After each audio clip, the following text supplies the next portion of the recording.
Psalms 2:12, कीर्तनाలు 2:12, भजन संगीत 2 अध्याय 12 वचन, संगीतम 2వ అధ్యాయం 12వ వచనం.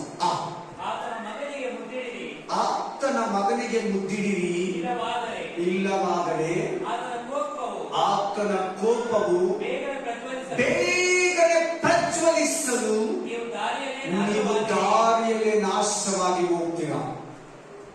ಏನ್ ಕಾಣಿಸ್ತದೆ ಈ ವಾಕ್ಯದಲ್ಲಿ? क्या अधिकार है इस वचन में? ఏం తెలుస్తుంది ఈ వాక్యంలో? యేసుక్రీస్తు కోపము, कुमारुनी कोपमु, बेटा का पुत्र का गुस्सा दिखा रहे. देखो, आमीन. प्रभु का बेटा, प्रभु का पुत्र यीशु मसीह का गुस्सा दिखा रहे. विश्वास करो. ನೀವು ಈ ಭೂಮಿಯಲ್ಲಿ ಇರುವಾಗಲೇ, ನಿಮ್ಮ ಜೀವ ನಿಮ್ಮಲ್ಲೇ ಇರುವಾಗಲೇ ಯೇಸುವಿಗೆ ಮುದ್ದಿಡಿ, ಯೇಸುವನ್ನ ನಂಬಿ, ಯೇಸುವನ್ನ ಕೈಗೊಳ್ಳಿ, ಆಜ್ಞೆಗಳನ್ನ ಕೈಗೊಳ್ಳಿ, ವಾಕ್ಯ ಪ್ರಕಾರ ನಡೆಯಿರಿ, ದೇವರಿಗೆ ಭಯಪಡಿ, ಪಾಪವನ್ನ ಬಿಡಿ. ದೇವರನ್ನ ಪ್ರೀತಿ ಮಾಡೋದೇನೆಂದ್ರೆ, ದೇವರ ಆಜ್ಞೆಗಳನ್ನ ಕೈಗೊಂಡು ನಡೆಯುವವನೇ ನನ್ನನ್ನು ಪ್ರೀತಿಸುವವನು. ನನ್ನನ್ನು ಪ್ರೀತಿಸುವವನು ನನ್ನ ತಂದೆಯನ್ನು ಪ್ರೀತಿಸುವವನಾಗಿದ್ದಾನೆ. ದೇವರನ್ನ ನೀನು ಹೆಂಗೆ ಪ್ರೀತಿ ಮಾಡೋದಂದ್ರೆ, ಆಮೇನ್, ಆತನ ಹೇಳಿರೋ ಮಾತುಗಳ ಪ್ರಕಾರ ನಡೆಯೋದೆ, ಆತನನ್ನ ಆರಾಧನೆ ಮಾಡೋದು, ಆತನನ್ನ ಪ್ರೀತಿಸೋದು. ಆತನ ವಾಕ್ಯ ಒಂದು ಹೇಳಿದ್ರೆ ನೀನು ಇನ್ನೊಂದು ನಡೀತೀಯ, ಅದು ಪ್ರೀತಿ ಅಲ್ಲ, ದ್ವೇಷ. ನೀನ್ ಮೋಸ ಹೋಗ್ತೀಯ. ಯೇಸುವಿನ ಕೋಪ, ಜೀಸಸ್ ಕೋಪ, यीशु क्रिस्टन कोप, यीशु मसीह का गुस्सा आपका ऊपर आ जाएगा. आपका ऊपर नहीं आना, इसलिए प्रभु आज हमारा बीच में बात कर रहे. ಆತನ ಕೋಪ, ಆತನ ಮಗನ ಕೋಪ, ಯೇಸು ಕ್ರಿಸ್ತನ ಕೋಪ ಸಹಿಸಕ್ಕಾಗಲ್ಲ. ಯಾರು ಸಿಂಪಲ್ ಆಗಿ ಕೇಳ್ತಾ ಇದ್ರಿ ಈ ವಾಕ್ಯನ? ಆಮೇಲೆ ನೀವು ವಾಕ್ಯ ಪ್ರಕಾರ ನಡೆದಿಲ್ಲ ಅಂದ್ರೆ ನಿನ್ನ ಮೇಲೆ ಕೋಪ ಬರ್ತದೆ ದೇವರಿಗೆ. ಯಾವತ್ತು ನೀನು ದೇವರು ಸಮಾಧಾನವಾಗಿರ್ಬೇಕು. ನಿನ್ನ ಮೇಲೆ ದೇವರಿಗೆ ಕೋಪ ಇರಬಾರ್ದು. ನೋಡಿ, ಗಂಡಿನ ನಿನ್ನ ಮೇಲೆ ಕೋಪ ಇದ್ರೆ ಇಬ್ರು ಚೆನ್ನಾಗಿ ಮಾತಾಡ್ತೀರಾ? ಹೇಳ್ಬೇಕಲ್ಲ, ಚೆನ್ನಾಗಿ ಮಾತಾಡಲ್ಲ, ಕೇಳಿದ್ ಕೊಡಲ್ಲ, ಏನು ಕೇಳಕ್ಕಾಗಲ್ಲ. ಆಮೇಲೆ ಚೆನ್ನಾಗಿ ಕಮ್ಯುನಿಕೇಶನ್ ಇರಲ್ಲ, ಚೆನ್ನಾಗಿ ಸಂಬಂಧ ಇರಲ್ಲ, ಅನ್ಯೋನ್ಯತೆ ಇರಲ್ಲ. ಅದೇ ತರನೇ ನೀನ್ ದೇವ್ರ ಹತ್ರ, ದೇವ್ರ ಕೋಪ ನಿನ್ ಮೇಲೆ ಇದ್ರೆ, ದೇವ್ರನ್ನ ನೀನು ಪಾಪ ಮಾಡಿ ಮಾಡಿ ಕೋಪ ಬೆಬ್ಬರಿಸಿದ್ರೆ, ಕೋಪ ತರಿಸಿದ್ರೆ, ನಿನಗೆ ದೇವ್ರ ಮೇಲೆ ಕೋಪ ಇರ್ತದೆ. ನೀ ಪಾಪ ಮಾಡಿದ್ರೆ ನಿನ್ ಮೇಲೆ ದೇವ್ರ ಕೋಪ ಇರ್ತದೆ. ನೀನು ದೇವರು ಯಾವಾಗಲೂ ಚೆನ್ನಾಗಿರ್ಬೇಕು. ನಿನಗೆ ದೇವರಿಗೆ ಏನು ಇರಬಾರ್ದು, ಏನು ಅಡ್ಡನೇ ಇರಬಾರ್ದು. ನಿನ್ ಮೇಲೆ ಆತನ ಕೋಪನೇ ಇರಬಾರ್ದು, ನಿನ್ ಮೇಲೆ ಆತನಿಗೆ ಬೇಸಿಗೆನೇ ಇರಬಾರ್ದು. ನಿನ್ನ ನೆನೆಸ್ಕೊಂಡ್ರೆ ಸಂತೋಷ ಆಗ್ಬೇಕು.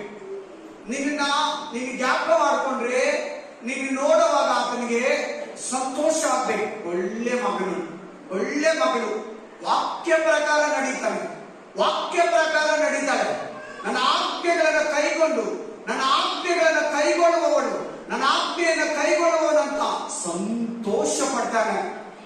ಅದೇ ನಾವು ದೇವರ ಕೋಪ ತರೋ ಕಾರ್ಯಗಳನ್ನ, ಕ್ರಿಯೆಗಳನ್ನ ನಡೆಸುವಾಗ, ನಮ್ಮ ದೇಹದಲ್ಲಿ ಅದು ನೆರವೇರಿಸುವಾಗ ದೇವರ ಕೋಪ ನಮ್ಮ ಮೇಲೆ ಇರ್ತದೆ. ಆಮೇಲೆ ಎರಡನೇ ಕೋಪ ಒಂದಿದೆ. ಆ ಎರಡನೇ ಕೋಪ ಏನಂದ್ರೆ, ನ್ಯಾಯ ತೀರಿಸೋಕೆ ಬರುವಾಗ ಯೇಸು ಸ್ವಾಮಿ ಕ್ಷಮಿಸೋನಲ್ಲ ಆಗಿರಲ್ಲ, ಕರುಣಿಸೋನಾಗಿರಲ್ಲ, ಕನಿಷ್ಕರಿಸೋನಾಗಿರಲ್ಲ, ಬಿಡಿಸೋನಾಗಿರಲ್ಲ, ಕೋಪದಲ್ಲಿ ಬರ್ತಾನೆ. ತುಂಬಾ ಕೋಪ ಇರ್ತದೆ. ಮೊದಲನೇ ಸಾರಿ ಬಂದ ಪಾಪಿಗಳನ್ನು ರಕ್ಷಿಸೋದಕ್ಕೆ ಬಂದ. ಎರಡನೇ ಸಾರಿ ಯೇಸು ಸ್ವಾಮಿ ಬರ್ತಾನೆ ಪಾಪಿಗಳನ್ನ ಶಿಕ್ಷಿಸೋದಕ್ಕೆ. ಆತನ ಮುಖವನ್ನ ನೀನ್ ನೋಡಕ್ಕಾಗದೇ ಇಲ್ಲ. ಭಯಂಕರమైన కోపము. ಆ ಕೋಪ ನೀನ್ ಯಾರ ಹತ್ರ ನೋಡಿರಲ್ಲ. ಈಗ ಆತನು ಕರುಣಾಮಯನು, ಕನಿಕರನು, ಸಮಾಧಾನ ಪ್ರಭು, ಆಶೀರ್ವಾದ ಮಾಡೋನು, ನಿನಗ ಸೌಖ್ಯ ಕೊಡೋನು. ನೀನ್ ಏನ್ ಮಾಡಿದ್ರು ಕ್ಷಮಿಸ್ತಾನೆ, ಕ್ಷಮಿಸ್ತಾನೆ, ಮಾಡ್ತಾನೆ ಇರು, ಕ್ಷಮಿಸ್ತಾನೆ, ಮಾಡ್ತಾನೆ ಇರು, ಕ್ಷಮಿಸ್ತಾನೆ. ಅಲ್ಲಿ ನೀನ್ ಕೇಳ್ಕೊಂತಿ, ಹಂಗೆ ಕಂಟಿನ್ಯೂ ಆಗ್ತಾ ಇದ್ರೆ ಲಾಸ್ಟ್ ಅಲ್ಲಿ ನೋಡ್ಕೊಂತೀನಿ, ನನ್ನ ಕೋಪದ ದಿನದಲ್ಲಿ, ನನ್ನ ನ್ಯಾಯ ತೀರ್ಪಿನ ದಿನದಲ್ಲಿ, ಎಂಡಲ್ಲಿ ನಾನು ನೋಡ್ಕೊಂತೀನಿ, ಎರಡನೇ ಬರೋಣದಲ್ಲಿ ನಾನು ನೋಡ್ಕೊಂತೀನಿ, ಸಭೆ ಎತ್ತಲ್ಪಟ್ಟ ಮೇಲೆ ನಾನು ನೋಡ್ಕೊಂತೀನಿ. ಆಮೇಲೆ ಗೋಧಿಯ ಜೊತೆ ಅಣಜೆಯನ್ನ ಹಂಗೆ ಬಿಟ್ಬಿಡಿ. ನೀವು ಅಣಜೆಯನ್ನು ಆರಿಸಿ ತೆಗೆಯುವಾಗ ಒಂದು ವೇಳೆ ಗೋಧಿಯನ್ನ ಕುಯ್ದು ಬಿಡ್ತೀರಾ. ಗೋಧಿಯನ್ನ ಕುಯ್ಯುವಾಗ ಅಣಜೆಯನ್ನ ಕುಯ್ಯಬಹುದು, ಅಣಜೆಯನ್ನ ಕುಯ್ಯುವಾಗ ಗೋಧಿಯನ್ನ ಕುಯ್ಯಬಹುದು. ಯುಗದ ಸಮಾಪ್ತಿವರೆಗೂ ಹಂಗೆ ಬಿಟ್ಬಿಡಿ ಅಂದ್ರೆ ಅರ್ಥ ಏನ್ ಗೊತ್ತಾ? ಪಾಪ ಮಾಡೋನ್ನ ಬಿಟ್ಬಿಡು, ಅನೀತಿಯಲ್ಲಿ ಜೀವಿಸೋನ್ನ ಬಿಟ್ಬಿಡ್ತಾನೆ ದೇವರು. ಪಾಪ ಮಾಡೋನ್ನ ಬಿಟ್ಟಿರ್ತಾನೆ, ಹಂಗೆ ಪಾಪ ಮಾಡು ಮಾಡು, ತಪ್ಪಾಗಿ ನಡ್ಕೋ, ವಾಕ್ಯಕ್ಕೆ ವಿರುದ್ಧವಾಗಿ ನಡ್ಕೋ, ದೇವರ ಆತ್ಮನಿಗೆ ವಿರುದ್ಧವಾಗಿ ನಡ್ಕೋ, ಆಲೋಚನೆಗಳಿಗೆ ದೇವರ ನಿನ್ನ ಮನಸ್ಸಿಗೆ ವಿರುದ್ಧವಾಗಿ ನಡ್ಕೋ ಅಂತ ದೇವರು ಬಿಡ್ತಾನೆ. ನೀನ್ ಮಾಡ್ತೀನಿ ಅಂದ್ರೆ ದೇವರೇನ್ ಮಾಡ್ತಾರೆ, ನಾನು ಮಾಡ್ತೀನಿ ಅಂದ್ರೆ ದೇವರೇನ್ ಮಾಡ್ತಾರೆ, ಮಾಡು ಮಗನೇ ಮಾಡು ಅಂತ ಬಿಟ್ಬಿಡ್ತಾರೆ. ನನ್ನ ಮಾಡ್ಕೋಲ್ಲ ಹೇಳ್ತಾರೆ. ವಾರ ವಾರ ಎಚ್ಚರಿಸ್ತಾನೆ, ವಾಟ್ಸಪ್ ಮೂಲಕ ಎಚ್ಚರಿಸ್ತಾನೆ, ಫೇಸ್ಬುಕ್ ಮೂಲಕ ಎಚ್ಚರಿಸ್ತಾನೆ, ಇನ್ಸ್ಟಾಗ್ರಾಮ್ ಮೂಲಕ ಎಚ್ಚರಿಸ್ತಾನೆ. ಅದರಲ್ಲೆಲ್ಲ ವಾಕ್ಯಗಳು ಬರ್ತೈತಲ್ಲ, ಅದನ್ನ ಹೇಳ್ತಾರೆ. ನಾನು ಎಲ್ಲ ನಾನು ರೋಡಲ್ಲಿ ಹೋಗ್ತಾ ಇದ್ರೆ ವಾಕ್ಯಗಳ ಮೂಲಕ ಎಚ್ಚರಿಸ್ತಾನೆ. ಯಾರ ಮನೆಗೆ ಹೋಗಿರ್ತೀಯಾ ಅಲ್ಲಿ ಪಾಸ್ಟರ್ ವಾಕ್ಯ ಹೇಳ್ತಾನೆ, ಎಚ್ಚರಿಸ್ತಾನೆ. ಅದ್ರ ಮೇಲೆ ಕೂಡ ನೀನು ಪಾಪ ಮಾಡ್ತಾನೆ ಇದ್ರೆ ದೇವರು ಬಿಟ್ಬಿಡ್ತಾನೆ. ಲಾಸ್ಟ್ ಅಲ್ಲಿ ನೋಡ್ಕೊಂತೀವಿ, ಸಮಾಪ್ತಿಯಲ್ಲಿ ನೋಡ್ಕೊಂತೀವಿ, ಎರಡನೇ ಬರೋಣದಲ್ಲಿ ನೋಡ್ಕೊಂತೀವಿ. ಆಮೇಲೆ ಪಾಪಿಗಳನ್ನ ಶಿಕ್ಷಿಸೋದಕ್ಕೆ ಬರ್ತಾನೆ. ಆ ದಿನದಲ್ಲಿ ನಿನ್ನನ್ನು ನೋಡ್ತೀವಿ. ನೋಡಿ, ದೇವರ ಕೋಪ ಭಯಂಕರವಾದ, ಆತನ ಕೈಗೆ ಸಿಕ್ಕಿ ಬೀಳೋದು, ನೀ ಸಿಂಹದ ಕೈಗೆ ಸಿಕ್ಕೋದಕ್ಕೂ ಕರಡಿ ಕೈಗೆ ಸಿಕ್ಕೋದು ಬೇಕಾದ್ರೆ ತಪ್ಪಿಸ್ಕೊಂಡು ಬರ್ಬೋದು. ಜೀವ ಸ್ವರೂಪನ ಕೈಗೆ ಸಿಗೋದು ಬಹಳ ಭಯಂಕರ, ಬಹಳ ಡೇಂಜರಸ್.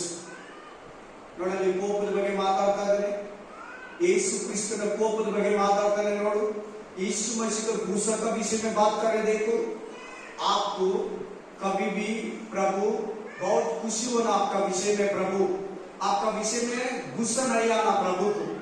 हमेशा गुस्सा आने का विषय आप नहीं रखना, हर विषय में प्रभु को महिमा करना, समाधान से रहना प्रभु का पास।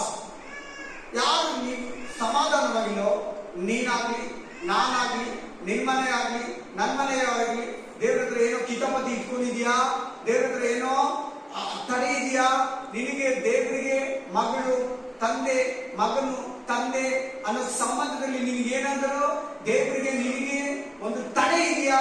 ಒಂದು ಪಾಪ ಇದೆಯಾ? ದೇವರಿಗೆ ಇಷ್ಟ ಇರೋದು ಏನಾದ್ರೂ ನಿನ್ನ ಹತ್ರ ಇದೆಯಾ? ಖಂಡಿತ ನಿನ್ನ ಮೇಲೆ ದೇವ್ರ ಕೋಪ ಇರ್ತದೆ, ಖಂಡಿತ ನನ್ನ ಮೇಲೆ ದೇವ್ರ ಕೋಪ ಇರ್ತದೆ. ಯಾರಾದ್ರೂ ದೇವರು ಬಿಡಲ್ಲ, ಮುದುಕಿನೂ ಬಿಡಲ್ಲ, ಮುದುಕನು ಬಿಡಲ್ಲ, ರೋಗಿನೂ ಬಿಡಲ್ಲ. ಗೊತ್ತಿದ್ದು ನಾವು ದೇವರ ಕೋಪ ಎಬ್ಬರಿಸೋ ಕಾರ್ಯಗಳು, ಕೆಲಸಗಳು ನಮ್ಮಲ್ಲಿ ನಡೆಯುವಾಗ, ನಮ್ಮ ಶರೀರದಲ್ಲಿ ನಡೆಯುವಾಗ, ನಮ್ಮ ಅವಯವಗಳಲ್ಲಿ ನಡೆಯುವಾಗ ದೇವರ ಕೋಪ ನಿನ್ನ ಮೇಲೆ ಬರ್ತದೆ. ದೇವರ ಕೋಪ ಸಹಿಸ ನೋಡಲ್ಲಿ ಏನಾಗ್ತಾರೆ ಅಂದ್ರೆ, ದೇವರ ಕೋಪ ಬಂದ್ರೆ ನೋಡ್ಕೊಳ್ಳಿ ಎಲ್ಲರೂ, ಪ್ರಭು ಗುಸ್ಸಾ ಆನೆ तो क्या हो जाएगा? नाश हो जाएगा. ದಾರಿಯಲ್ಲಿ ನಾಶವಾಗ್ಬಿಡ್ತೀರಾ. ಮುದ್ದಿಡಿ ಅಂದ್ರೆ ಏನರ್ಥ? ಯೂದ ತರ ಮುದ್ದಿಡ್ತಾ ಇದೆಯಾ? ಯೋಗನ ತರ ಮುದ್ದಿಡ್ತಾ ಇದೆಯಾ? ಯೂದ ಏನ್ ಮಾಡ ಹೇಳಿ? ಮುದ್ದಿಟ್ಟು ಯೇಸುವನ್ನ ಹಿಡ್ಕೊಟ್ಟ. ಯೂದ ಆತ್ಮನಿನಲ್ಲಿದೆಯಾ? ಯೂದನ ಮೇಲೆ ಕೋಪ ಬಂದಾಗ ನಿನ್ನ ಮೇಲೆ ಕೋಪ ಬರ್ತದೆ. ಯೂದನ ಮೇಲೆ ಕೋಪ ಬಂದಾಗ ನನ್ನ ಮೇಲೆ ದೇವ್ರ ಕೋಪ ಬರ್ತಾ ಇದೆ. ಇಷ್ಟೆಲ್ಲ ವಾಕ್ಯ ಹೇಳ್ತೀಯಾ? ನನ್ನ ಯಾಕೆ ಕೋಪ ಎಬ್ಬಿಸ್ತಾ ಇದ್ದ? ನೋಡಿ, ನಿನ್ನ ಹತ್ರ ದೇವ್ರ ಕೋಪ ಬರೋದು ಯಾಕೆ ಗೊತ್ತಾ? ಪಾಪ, ವಿಗ್ರಹ ಆರಾಧನೆ, ಮೈಗೆ ಸ್ಪೆಷಲಿ ಅದರೊಳಗಡೆ ವಿಗ್ರಹ ಆರಾಧನೆ ನಿನ್ನ ಹತ್ರ ಎಕ್ಸ್ಪೆಕ್ಟೇ ಮಾಡಲ್ಲ. ನೆಕ್ಸ್ಟ್ ಪಾಪಗಳು, ದ್ರೋಹಗಳು, ಅಪರಾಧಗಳು, ನಂಬಿಕೆ ದ್ರೋಹ, ಇವೆಲ್ಲ ದೇವರು ಸುಳ್ಳು ಸಹಿಸಲ್ಲ.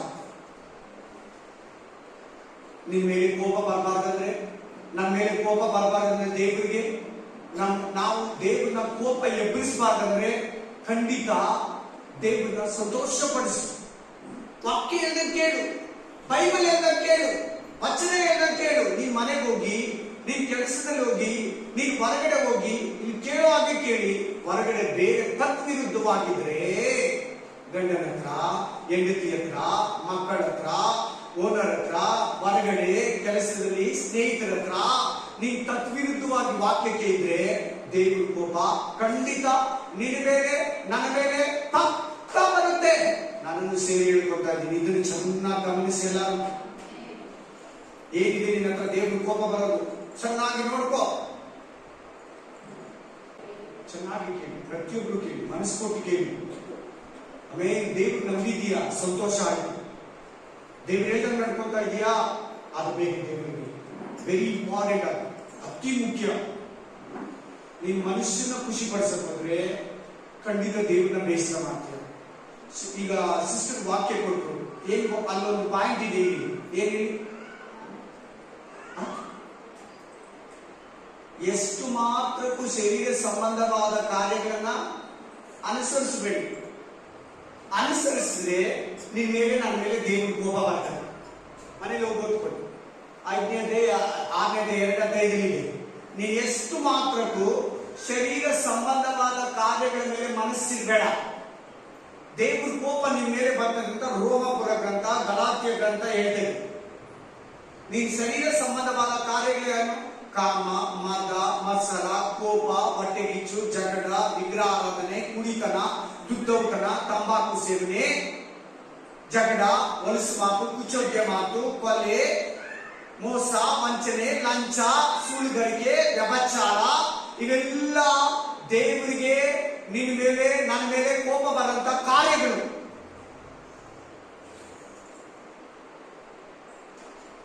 ನೀನೇನಾದ್ರೂ ಇಲ್ಲೇ ಇರೋವಾಗ್ಲೇ ಮಿಕ್ಸ್ ಆಗಿದ್ರೆ, ಹೆಂಗಿದ್ರೆ ಮಿಕ್ಸು, ಹೆಂಗೆ ಎಲ್ಲಾರು ಮಾತಾಡಿ, ಮಿಕ್ಸ್ ಆಗಿದ್ರೆ ನಿನ್ ಮೇಲೆ, ನನ್ನ ಮೇಲೆ ಖಂಡಿತ ಕೋಪ.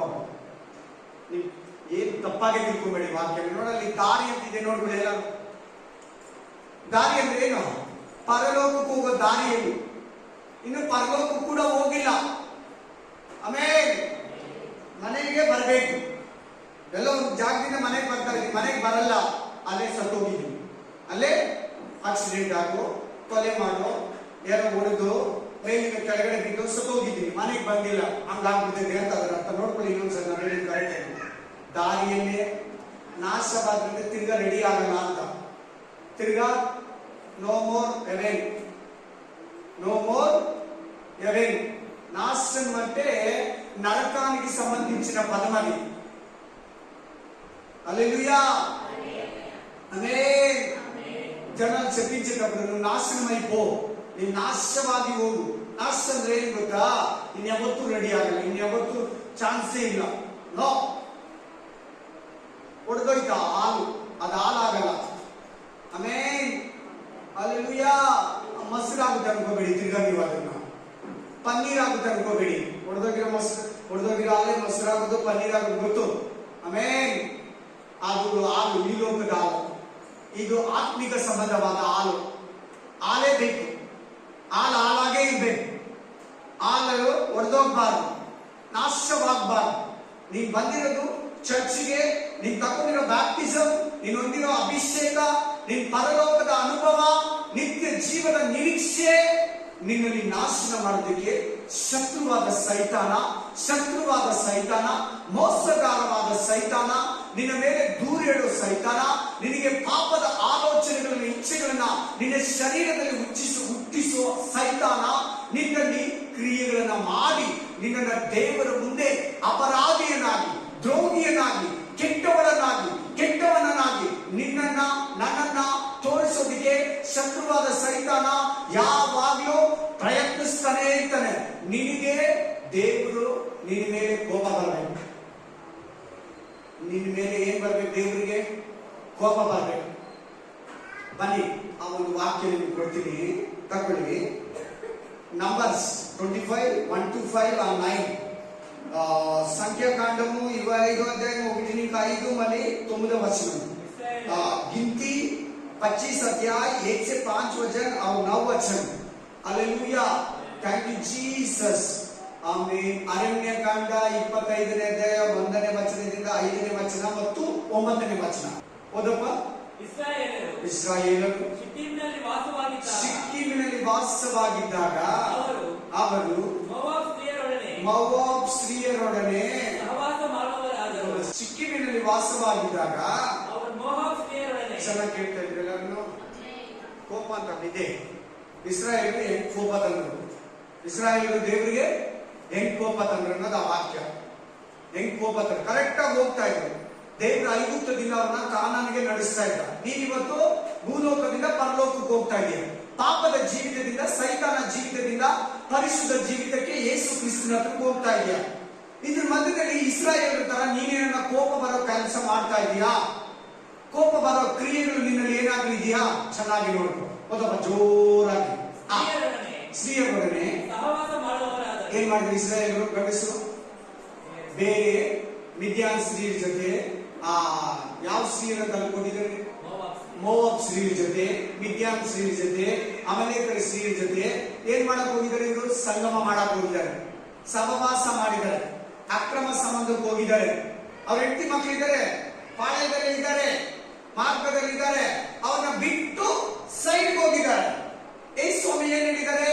ನಾನೇ ಮಾರ್ಗ, ಐ ಆಮ್ ದ ವೇ, ನೇನೇ ಮಾರ್ಗಮು, ಮೇಯೇ ಮಾರ್ಗ, ಉಸ್ ಮಾರ್ಗ ಮೇ ಚಲಾನ. ಆ ಮಾರ್ಗದಲ್ಲೇ ಬೇಡಲ್ಲ, ಆ ಮಾರ್ಗದಲ್ಲೇ ಹೋಗ್ಬೇಕು.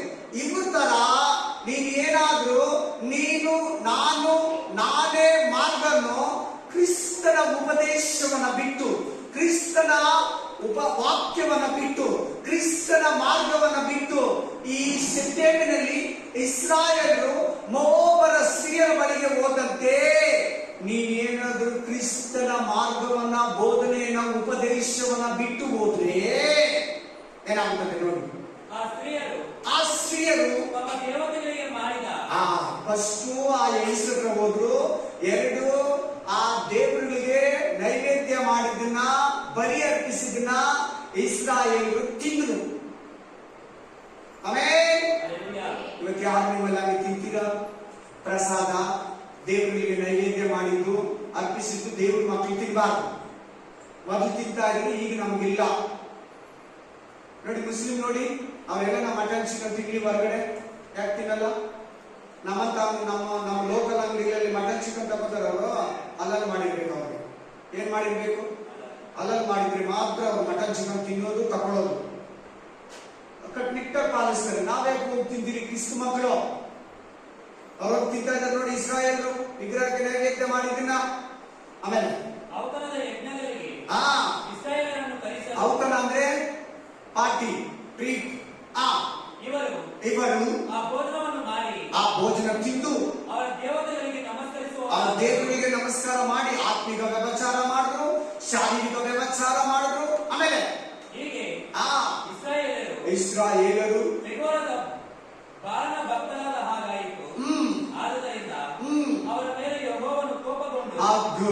इसके वचन में पता 30 वचन में क्या है? प्रभु का गुस्सा है। देखो इस्राएल के ऊपर गुस्सा आ गए थे. सीखना दొరికిందా సిస్టర్? దేవుడు కోపం ఉందా? Aunty with them. ఆమేన్. ఎందుకు కోపం వచ్చింది? మార్గం తప్పి వెళ్ళినారు. కానాన్ వెళ్ళే మార్గం వదిలి మోవాబు స్త్రీల దగ్గరికి వెళ్ళి వాళ్ళు చూపించిన మోయించి వాళ్ళతో వెళ్ళి ఆ భోజనాలు తిని, విగ్రహాలు అర్పించి ప్రసాదాలు తిని ఆ దేవుళ్ళకి నమస్కరించి ఆత్మిక వ్యభిచారం చేసినారు, శారీరక వ్యభిచారం చేసినారు. ಹಲ್ಲೆಲೂಯಾ. ದೇವರ ಕೋಪ ಅವರ ಮೇಲೆ ಬಂತು.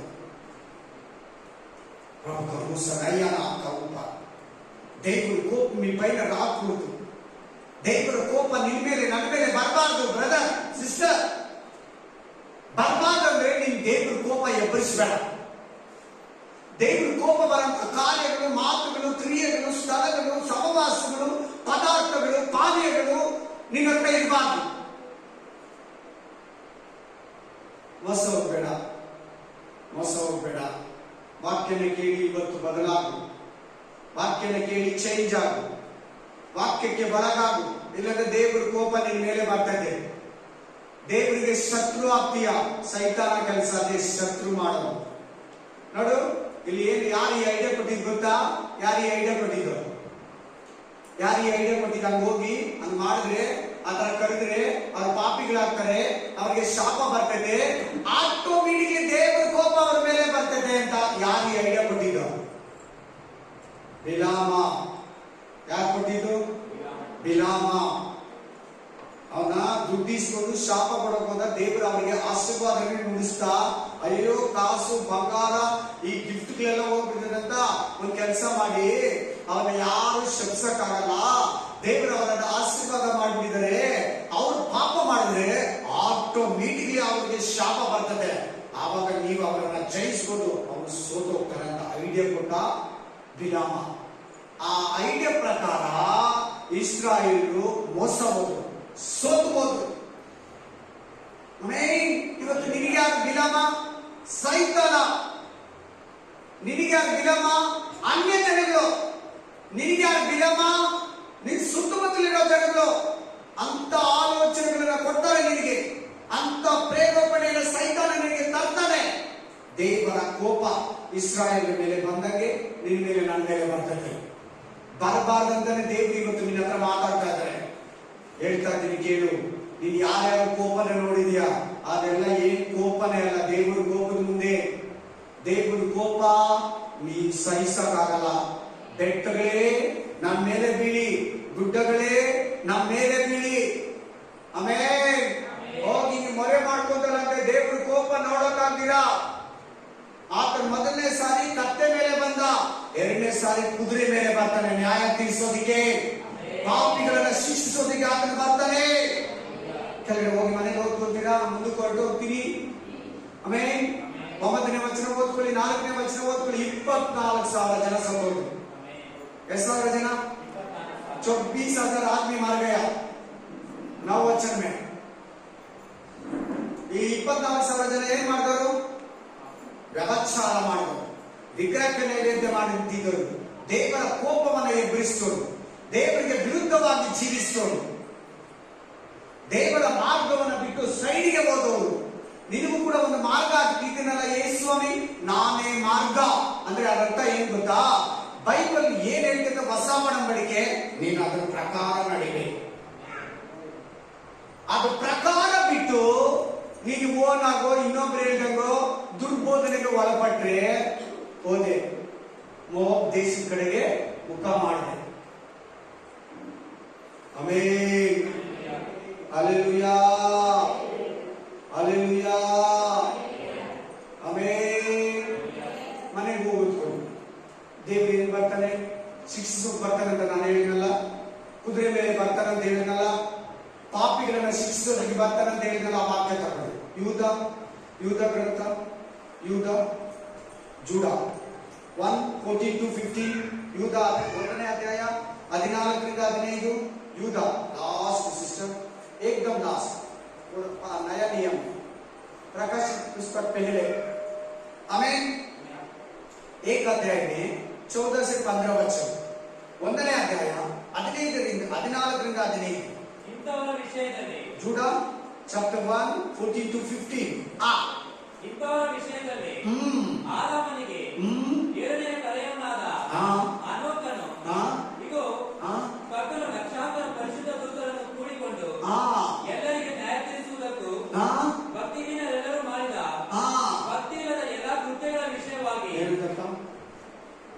ಭಕ್ತಿಹೀನರನ್ನು ನೋಟೇ ಮಾಡ್ಕೊಳ್ಳಲ್ಲ. ಭಕ್ತಿಹೀನರಂತಿದೆಯಾ? ನೀನು ಭಕ್ತಿಯನ್ನು ಬಿಟ್ಟೋಗ್ಬಾರ್ದು. ನಿನ್ನ ಮಾತು, ನಿನ್ನ ನಡೆ, ನಿನ್ನ ನುಡಿ, ನಿನ್ನ ಕಾರ್ಯ, ನಿನ್ನ ಊಟ, ನಿನ್ನ ಬಟ್ಟೆ, ನಿನ್ನ ಫ್ರೆಂಡ್ಶಿಪ್ ಪ್ರತಿಯೊಂದು ಬೈಬಲ್ ಪ್ರಕಾರ ಇರಬೇಕು. ಯಾರು ಫ್ರೆಂಡ್ಶಿಪ್ ಮಾಡಬಾರ್ದು, ಯಾರು ಫ್ರೆಂಡ್ಶಿಪ್ ಮಾಡಬಾರ್ದು ಅನ್ನೋದು ಕೂಡ ಹೇಳ್ಕೊಟ್ಟಿದೆ ಬೈಬಲ್. ನಿನ್ನ ಊಟ, ಬಟ್ಟೆ, ನಿನ್ನ ನಡೆ, ನುಡಿ, ಮಾತು, ಕಮ್ಯುನಿಕೇಶನ್, ನಿನ್ನ ಹಸ್ಬೆಂಡ್ ಅಂಡ್ ವೈಫ್ ಸಂಬಂಧ, ಪ್ರತಿಯೊಂದು ಫ್ಯಾಮಿಲಿ, ತಂದೆ ತಾಯಿ ಮಕ್ಕಳ ಸಂಬಂಧ, ಪ್ರತಿಯೊಂದು ಬೈಬಲ್ ಹೇಳ್ಕೊಟ್ಟಿದೆ. Hallelujah, amen.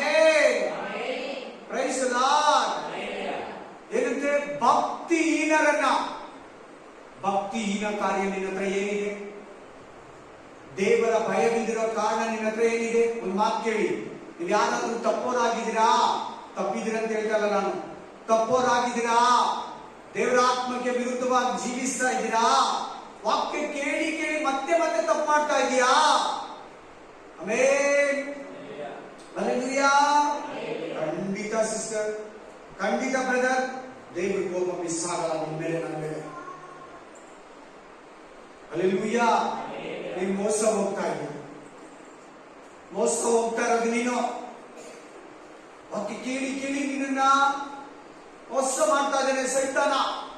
ನಿನ್ನಲ್ಲಿ ದೃಢ ನಿರ್ಧಾರ ಇಲ್ಲ, ನಿನ್ನ ಬಲಹೀನತೆ ಅದು, ನಿನ್ನ ಶರೀರ ಇಚ್ಛೆಗಳನ್ನು ಆ ತರ ಮಾಡಿಸ್ತಾ ಇದೆ ನಿನ್ನ. ನೀನು ಅದಕ್ಕೆ ಬಾಗಿಲು ತೆರೀತಾ ಇದೀಯಾ?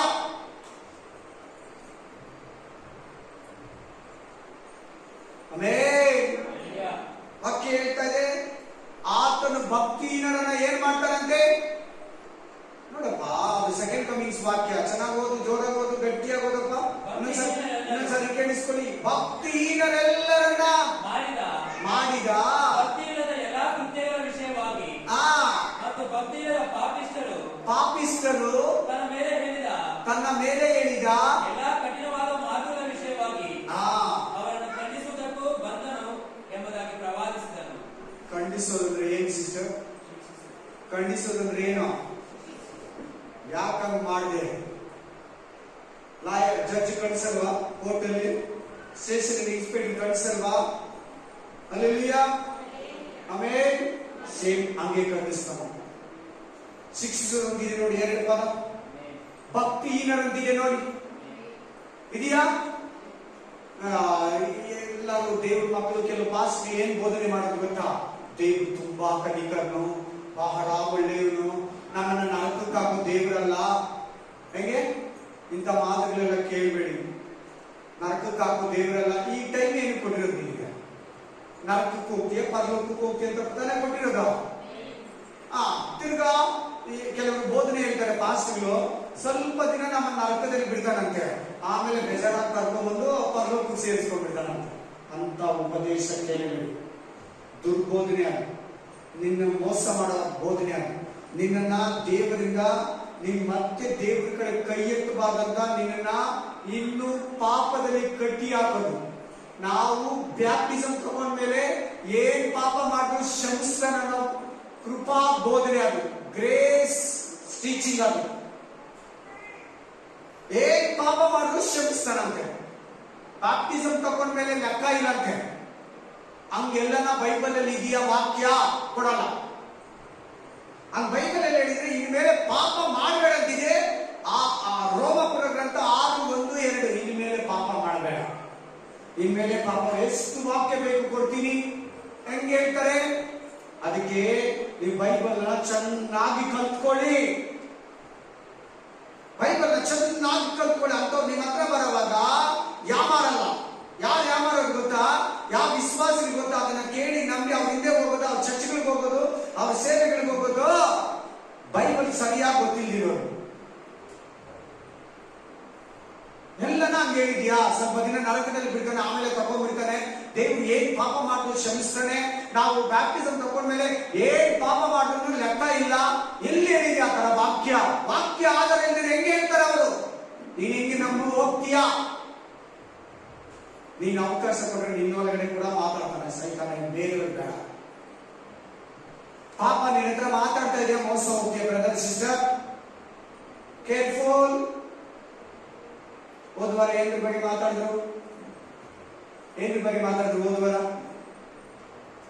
ಹೋದ್ವಾರ? ದೇವರು ಏನ್ ಬಗ್ಗೆ ಮಾತಾಡಿದ್ರು? ಎಲ್ಲರೂ ಹೇಳಿ. ಎಚ್ಚರಿಕೆ ಬಗ್ಗೆ ಮಾತಾಡಿದ್ರು. ಏನ್ರ ಬಗ್ಗೆ ಮಾತಾಡಿದ್ರು? ಎಚ್ಚರಿಕೆ. ಸುಮ್ಮನೆ ಒಂದು ವಾಕ್ಯ ಕೊಡ್ತೀನಿ ತಗೊಳ್ಳಿ. 1 ಕೊರಿಂಥ 10:11 ಓದಿ. 1 ಕೊರಿಂಥ ಚಾಪ್ಟರ್ 10:11 ಓದಿ. ಅವರಿಗೆ संभविसिದ ಈ ಸಂಗತಿಗಳು 1 कोरिन्थ 10:11 आज का वचन है ये एक्स्ट्रा ಇದಕ್ಕೆ ಬರ್ಕೋಬೇಡಿ, ಮಿಕ್ಸ್ ಆಗ್ತದೆ ನಿಮಗೆ. ಆಮೇನ್. 1 ಕೊರಿಂಥ ಚಾಪ್ಟರ್ 10:11 ಓದಿ. ಅವರಿಗೆ ಸಂಭವಿಸಿದ ಈ ಸಂಗತಿಗಳು. ಈ ವಾಕ್ಯ ಕೊಟ್ಟಿಲ್ಲ, ನಾನು ಹೋದ್ವಾರ ಕೊಟ್ಟಿಲ್ಲ, ಇವಾಗ ಕೊಡ್ತಾ ಇದ್ದೀನಿ. ಅವನಿಗೆ ಅವರಂದ್ರೆ ಯಾರು? ಇಸ್ರಾಯೇಲರಿಗೆ, ನಮ್ಮ ಮೂಲ ಪಿತೃಗಳ ಕಾಲದಲ್ಲಿದ್ದಂತ ಇಸ್ರಾಯೇಲರಿಗೆ ಸಂಭವಿಸಿದ ಈ ಸಂಗತಿಗಳು ನಿದರ್ಶನ ರೂಪವಾಗಿವೆ ಮತ್ತು ಯುಗಾಂತಕ್ಕೆ ಬಂದಿರುವವರಾದ ನಮಗೆ ಅವರು ನಮಗೆ ಅವರಿಗೆ ನಮಗೆ ಬೇರೆ ಬೇರೆ ಇದೆ. ನೋಡ್ಕೊಳ್ಳಿ, ಇದೆಯಾ ಬೇರೆ ಬೇರೆನಾ? ಅಲ್ಲಿ ನೋಡಲಿ ಎರಡು ತರ ಜನ ಇದ್ದಾರೆ. ನಾವಿದ್ದೀರಿ, ಬೇರೆ ಇಸ್ರಾಯೇಲ್ ಇದ್ದಾರೆ. ನೋಡ್ಕೊಳ್ಳಿ, ಅವರಿಗೆ ಅವ್ರಿಗೆ ಎಚ್ಚರಿಕೆಗಳು ಏನಕ್ಕೆ ಬಡ್ಡಿ ಕೊಟ್ಟಿರೋದು? ನಮ್ಮ ಕೈಗೆ ಅವ್ರು ಮಾಡಿರೋ ತಪ್ಪುಗಳನ್ನ. ಈಗ ಒಂದು ತಪ್ಪಂತೂ ಅವ್ರು ಮಾಡಿರೋದು ಯಾವುದು? ಆತ್ಮಿಕ ವ್ಯಭಚಾರ, ಶಾರೀರಿಕ ವ್ಯಭಚಾರ, ವಿಗ್ರಹಕ್ಕೆ ನೈವೇದ್ಯ ಮಾಡಿ ತಿಂದಿದ್ದು, ಆ ಬಾಲನಿಗೆ ಅಡ್ಡ ಬಿದ್ದಿದ್ದು, ಆಮೇಲೆ ಪಗೋರ್ನಿಗೆ ಭಕ್ತರಾಗಿದ್ದು ಇಸ್ರಾಯೇಲ್. ಏನಾದ್ರು 24,000 ಜನ 9ನೇ ವಚನದಲ್ಲಿ ಸತ್ತೋದ್ರ. ಆಮೇಲೆ ಹಲ್ಲೆಲೂಯಾ. ಚೆನ್ನಾಗಿ ನೋಡಿ, ಕಂಟಿನ್ಯೂ ಮಾಡಪ್ಪ. ಯುಗಾಂತಕ್ಕೆ ಬಂದಿರೋ ನಮಗೆ ಬುದ್ಧಿವಾದಗಳಾಗಿ ಬರದವೆ. ಆದ ಕಾರಣ ನೀತಿ ನಿಂತಿದ್ದೇನೆಂದು ನೆನೆಸುವವನು ನಾನು ದೇವರಲ್ಲಿ ಇದ್ದೀನಿ, ನನ್ನ ವಾಕ್ಯದಲ್ಲಿ ಇದ್ದೀನಿ, ನಾನು ನಂಬಿಗಸ್ತನು, ನಾನು ಒಳ್ಳೆ ಪ್ರೇ ಮಾಡ್ತೀನಿ, ನಾನು ಅನ್ಯ ಭಾಷೆಯಲ್ಲಿ ಪ್ರೇ ಮಾಡ್ತೀನಿ ಅಂತ ಗ್ರೇಟ್ ಆಗಿ ಕೊಚ್ಕೋಬೇಡ. ನಿಂತಿದ್ದೀನಿ ಅನ್ಬೇಡ. ಆಮೇಲೆ ಬೀಳದಂತೆ ಎಚ್ಚರಿಕೆ ಆಗಿರಲಿ. ಬೀಳದಂತೆ ಎಚ್ಚರಿಕೆಯಾಗಿರು. ಎಚ್ಚರಿಕೆ ಅಂತಿದೆಯಾ ಪದ? ಎಚ್ಚರಿಕೆ ಅಂತಿದೆಯಾ ಇಲ್ವಾ? ಅವಾಗ ರಾಮಾಯಣ ಏನಿರ್ಬೇಕು?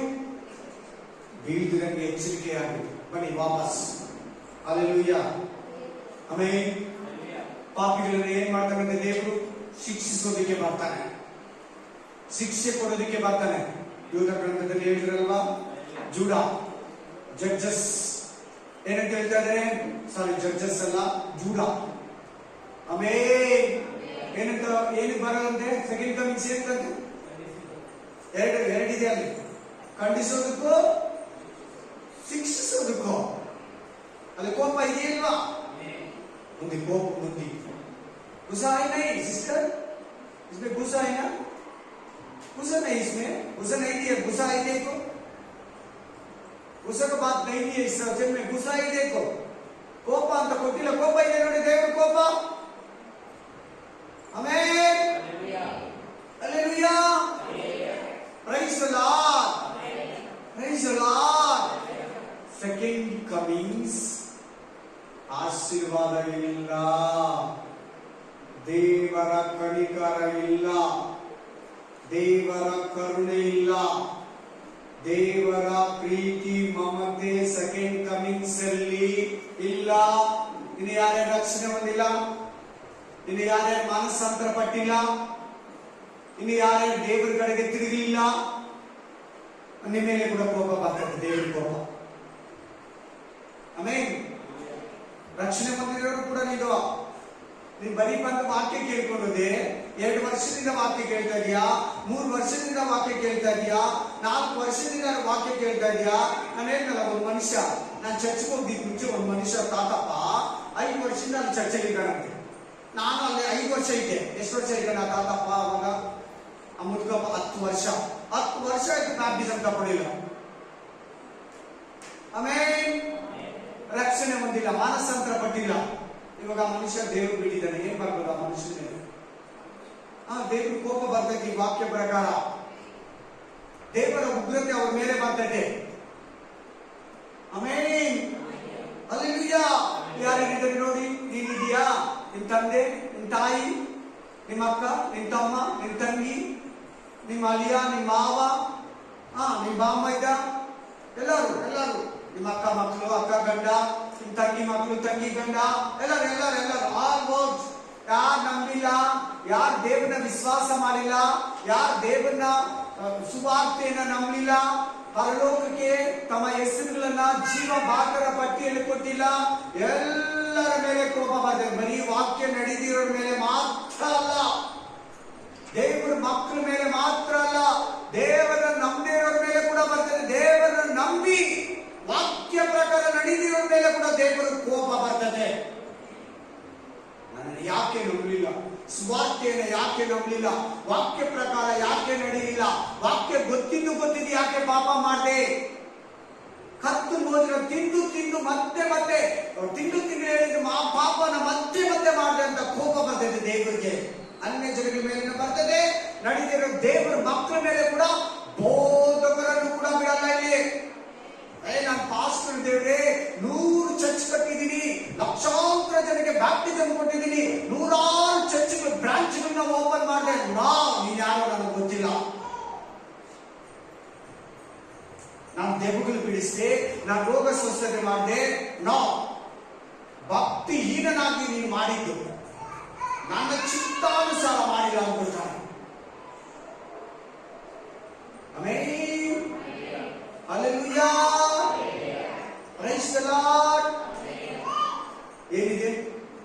7 ವರ್ಷ ಉಪದ್ರವ ಕಾಲ, 7 ಪಾತ್ರಗಳಿದೆ. 7 ಪಾತ್ರಗಳಲ್ಲಿ ದೇವರ ರೌದ್ರ ತುಂಬಿದೆ. प्रभु का गुस्सा भरा इसमें। 7 कटोरी में 7 कटोरी किधर है? पढ़ो, ओदी रेवलेशन चैप्टर 15:1, ಪ್ರಕಟಣೆ ಗ್ರಂಥ 15:1, ಪ್ರಕಾಶಿತ ಪುಸ್ತಕ 15:1. ಪರಲೋಕದಲ್ಲಿ ಆಶ್ಚರ್ಯಕರವಾದ ಮತ್ತೊಂದು ಮಹಾ ಲಕ್ಷಣವನ್ನು ಕಂಡೆನು. 7 ಮಂದಿ ದೇವದೂತರ ಕೈಯಲ್ಲಿ 7 ಉಪದ್ರವ. ಏನದು? ಟ್ರಿಬುಲೇಷನ್. 7 great tribulation. 7 ಮಹಾ ಉಪದ್ರವಗಳಿದ್ದವು. ಇವು ಕಡೆಯ ಉಪದ್ರವಗಳು. ಇವುಗಳಲ್ಲಿ ಆ 7 ಪಾತ್ರೆಗಳಲ್ಲಿ 7 बोल्स 7 कटोरी का अंदर क्या घुसा? देखो, ದೇವರ ರೌದ್ರ ಮುಗಿದಿದೆ. ಆಮೆನ್. ಏನಿದೆ? 7 ಬೋಲಲ್ಲಿ 7 ಪಾತ್ರೆಗಳು ಏನಿದೆ? 7 कटोरी में क्या भरा?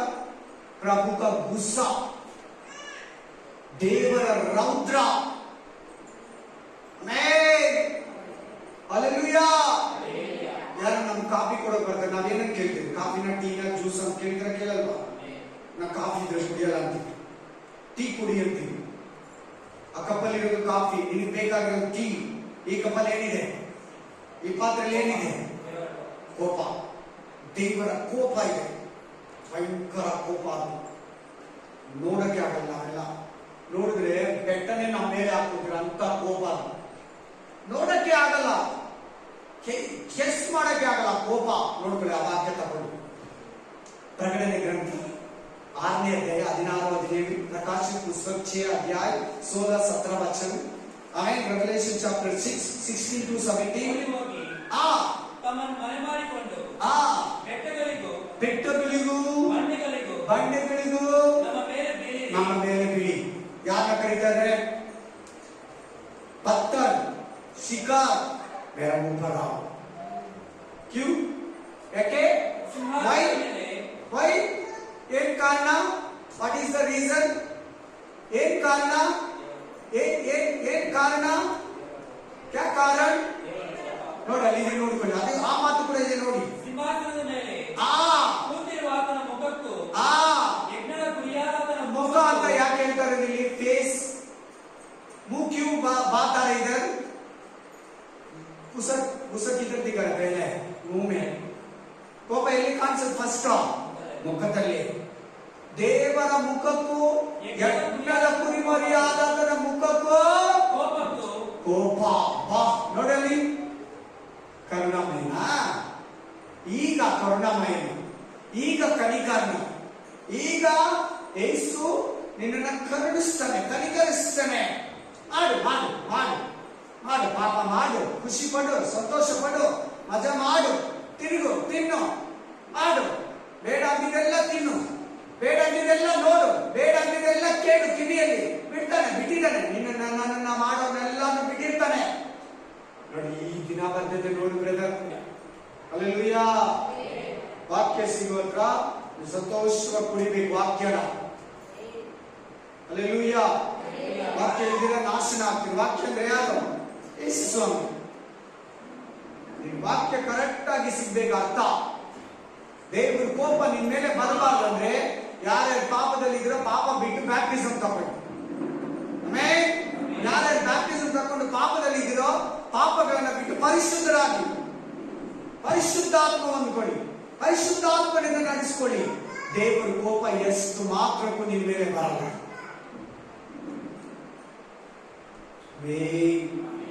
ವಾಕ್ಯ ಏನ್ ಹೇಳ್ತದೆ? ದೇವರ ಕೋಪ ಆ ಪಾತ್ರೆಗಳಲ್ಲಿದೆ. ಇಲ್ಲಿ ವಾಕ್ಯ ಏನ್ ಹೇಳ್ತದೆ? ಯಜ್ಞದ ಕುರಿಮರಿಯಾದ ತನ್ನ ಮುಖಕ್ಕೂ ಕೋಪಕ್ಕೂ ಸಿಂಹಾಸನದ ಮೇಲೆ ಕೂತಿರೋ ದೇವಾದಿ ದೇವನಾದ ತಂದೆಯಾದ ದೇವರ ಮುಖಕ್ಕೂ ಯಜ್ಞದ ಕುರಿಮರಿಯಾದ ತನ್ನ ಕೋಪಕ್ಕೂ ನಮಗೆ ಮೊರೆಯಾಗಿ ಅರ್ಥವಾಗಿ ನಿಂತ್ಕೊಳ್ಳಿ. ನಿಮ್ಮ ಮನೆಗೆ ಯಾರು ದೇವರು ನಂಬಿಲ್ಲ ಅವ್ರಿಗಾಗಿ ಪ್ರಯಾಸ ಪಟ್ಟು ಮನಕಾಲ ಹಾಕಿ ಕಣ್ಣೀರು ಹಾಕಿ ಉಪವಾಸ ಹಾಕಿ, ದೇವರೇ ನನ್ನ ತಾಯಿನ ರಕ್ಷಿಸು, ನನ್ನ ತಂದೆನ ರಕ್ಷಿಸು, ನಮ್ಮ ಅಳಿಯನ ರಕ್ಷಿಸು, ನಮ್ಮ ಸೊಸೆಯನ್ನ ರಕ್ಷಿಸು, ನನ್ನ ಮೊಮ್ಮಕ್ಕಳನ್ನು ರಕ್ಷಿಸು, ನನ್ನ ಮರಿ ಮೊಮ್ಮಕ್ಕಳನ್ನು ರಕ್ಷಿಸು, ನನ್ನ ಹೆಣ್ಮಕ್ಳನ್ನ ರಕ್ಷಿಸು, ನನ್ನ ಗಂಡು ಮಕ್ಕಳನ್ನ ರಕ್ಷಿಸು, ನನ್ನ ಮಗನ ರಕ್ಷಿಸು ಪ್ರೇಯರ್ ಮಾಡು. ಇಲ್ಲಾಂದ್ರೆ ಅವ್ರ ಮೇಲೆ ಕೂಡ ದೇವರು ಕೋಪ ಬರ್ತಾ ಇದೆ. ಈಗ ನಿಮ್ಮಲ್ಲಿ ಯಾರು ದೇವರು ಸಾಗಿ ನಂಬಿನ ಸತ್ತಿದ್ರೆ ಅವ್ರ ಮೇಲೆ ದೇವರು ಕೋಪ ಖಂಡಿತ ಬರ್ತದೆ, ಬಂದಿದೆ. ಈಗ ಸತ್ತಿರೋರಿಗೆ ಏನು ಮಾಡಕ್ಕಾಗಲ್ಲ, ನೀವು ಅವ್ರ ಪ್ರೇಯರ್ ಮಾಡಬೇಡ. ಅವನ ಎಕ್ಸ್ಚೇಂಜ್ ಮಾಡಲ್ಲ. ನರಕದಿಂದ ಪರಲೋಕಕ್ಕೆ, ಪಾತಾಳದಿಂದ ಪರಲೋಕಕ್ಕೆ ಬರಲ್ಲ, ಪರದೇಶಿಗೆ ಬರಲ್ಲ. ಈ ಬದುಕಿದವರಿಗೆ ಯಾರ ಮೇಲೇನು ದೇವ್ರ ಕೋಪ ಬರಬಾರ್ದಂತ ನಿನಗೆ ಈ ವಾಕ್ಯ ಮುಟ್ಟಿದ್ರೆ, ಈ ವಾಕ್ಯ ನಿನ್ನ ಹತ್ರ ಮಾತಾಡ್ತಾ ಇದ್ರೆ, ಈ ವಾಕ್ಯಕ್ಕೆ ನೀನು ಜಾಗ ಕೊಟ್ಟಿದ್ರೆ, ಈ ವಾಕ್ಯದಲ್ಲಿರೋ ಕೋಪ, ಈ ವಾಕ್ಯದಲ್ಲಿರೋ ನ್ಯಾಯ ತೀರ್ಪು, ಈ ವಾಕ್ಯದಲ್ಲಿರೋ ಜಡ್ಜ್ಮೆಂಟ್ ನಿನ್ ಮೇಲೆ, ನಿನ್ ಮನೆಯವರ ಮೇಲೆ ಬರಬಾರ್ದಂದ್ರೆ ಅವ್ರಿಗಾಗಿ ಓಡಾಡಿ ಪ್ರೇಯರ್ ಮಾಡು, ಅವ್ರನ್ನ ಪ್ರೀತಿಸು, ಅವರಿಗೆ ಸುವಾರ್ತೆ ಹೇಳು. ಇಲ್ಲಂದ್ರೆ ಅವ್ರ ಮೇಲೆ ನಿನ್ ಮೇಲೆ ಕೋಪ ಬರ್ತದೆ ದೇವರದು, ನನ್ನ ಮೇಲೆ ನಿನ್ ಮೇಲೆ ದೇವರ ಕೋಪ ಬರ್ತದೆ, ದೇವರ ಉಗ್ರತೆ ಬರ್ತದೆ. ನಿನ್ನನ್ನು ರಕ್ಷಿಸೋ, ನಿನ್ನ ಮನೆಯವನ್ನ ರಕ್ಷಿಸೋ ದೋಣಿಯನ್ನ ನಾವೆಯನ್ನ ಕಟ್ಟು.